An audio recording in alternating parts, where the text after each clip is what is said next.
5 নং ইউনিয়ন যুব দলের বিশাল মিটিং, বিশাল মিছিল।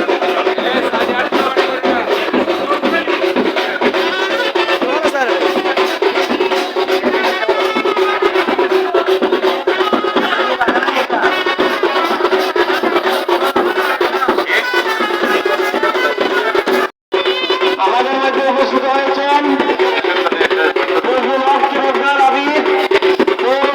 সভাপতি। আমাদের মধ্যে উপস্থিত হয়েছেন তিনি এই প্রোগ্রামকে সুসম্মানিত করার জন্য এবং উপজেলা বিভিন্ন প্রোগ্রামকে সফল করার জন্য আপনাকে পরিশ্রম করে যাচ্ছেন। তিনি সাধারণ সম্পাদক উপজেলা বিএনপি প্রফেসর মোজাম্মেল ভাই, প্রফেসর মোজাম্মেল ভাই। সাংবাদিক কিন্তু আমাদের ডান পাশে আলাদা জায়গা করে দেওয়া হয়েছে, সাংবাদিক কিন্তু আমাদের ডান পাশে বলবেন।